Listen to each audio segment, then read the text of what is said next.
So what's up mga ka-idol no, ani ana punta karong adlaw day mga ka-idol naglabigar day mi diris kadagatan. Kay padulong lagi mi sa Camotes Island, kay pista lagi sa natawhan sa ako ang mama, mao ang barangay Mabini. Samtang naglabigar day mi mga ka-idol ug naglantaw ta sa ato ang kadagatan, medyo linaw-linaw ug dili pud kusog ang balod. Ug dili jud ta angay mabalaka ug inani lang pirmi ang baod hangtod kita maabot. Ug shout out ko ni Madison nga nisinya siya nga habhab dayon inig abot nya ang timonil nato karong adlaw mao sinoy Clarito. Ato po din ning isilpi ang kamera para dili pud ta maalkansi ug naapod tay ebidensya. Ug karong adlaw nahimo na pud tag makinista ug kita day nagdala sa ato ang bangka. Ug ni aksyon day kung kabalaka aning napita day mga ka-idol pag naa nami sa tunga-tunga sa amo ang islas bilang-bilangan ug Camotes Island.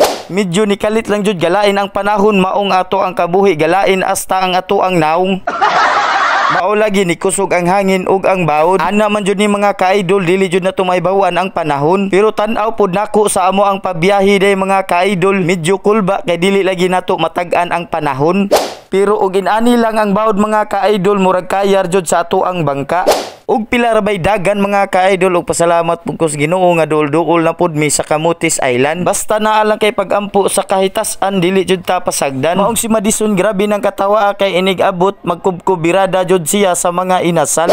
Sumao day ni ang Camotes Island mga ka-idol ug diring dapita hapit na pud mi naabot. Ug ari na pud ta maglakwat sa maglaglaag diri sa Camotes Island. Ug dinhi na pud ta magkita magkahinabi-hinabi sa mga gwapa ug gwapo natong mga kaliwatan, kaigagawan, mga angkol ug mga auntie, mga uyuan ug iyaan. Pilar bay dagan ug dinhi na mi naabot ug makaingon na lang jud ko nga welcome to Camotes Island. Og pag-abot na mo mga ka-idol pag humana mo gligo og gisugat din ta sa to ang angkol igsuon sa ako ang mama mao si Inko Alan. Maong padulong day ta silaha mga ka-idol kay ang ilaha naman sa igbaw ug ang pasabutan ng igbaw mga ka-idol naa sa ibabaw. Mao din gisugat ta sa to ang angkol mga ka-idol kay adto day ta sa ilaha mga on og maniudto. Bisan dili tantong buki jud ang ilahang Inko Alan ug sa to ang pagbaktas og pilara kalakang grabe na natong hangata kay wala lagi tanaanad ug wala man puy bukid atos amo ang isla.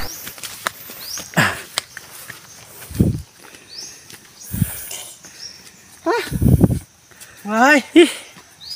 Sapa pagi dah.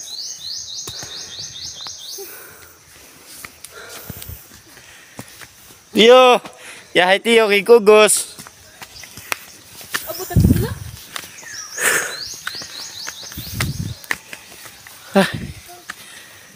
Ug sa wakas naabot na jud mi sa ilahang Inko Alan. Sa pag-abot nako naguna-una na di ay si Madison, si Manoy Ike, may Gigi ug si Dinsley. Kunya gisugda na po di ay nila ang tagay. Abang ko. Dai, papa sa to. Tara, hadis papa. Lagi ong. Sige istorya niyo. Thank you kayo, Lord, na labot mo. Malinawon. Malinawon. Lami ang inapay.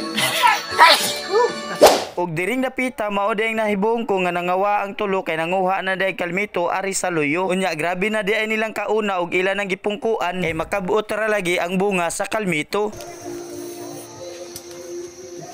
Unya pagduol nako diring napita grabe jud di ang bunga ha diri sa kalmito. Unya ang ako ang kaproblemahan ani wala lagi ta naswito ug unsay hinog sa kalmito. Unya kay dili lagi ta mag-ignorante mao ang ako ang diskarte akong pisliton og humok automatic hinog na ang kalmito.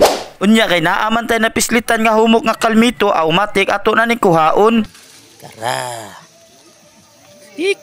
Dinhing dapita aksyon kong kabalaka aning tiyo kay gigaan akong kalmito wala na may buak-buak o gilargo og kaon ditso. Ug dinhin na lang kutob atong video day mga ka-idol no kay taas-taas naman nato ang video magbuhat na lang tag part 2. Ug adto na pud nako ipang shoutout og kinsay nag-share sa ato ang mga video.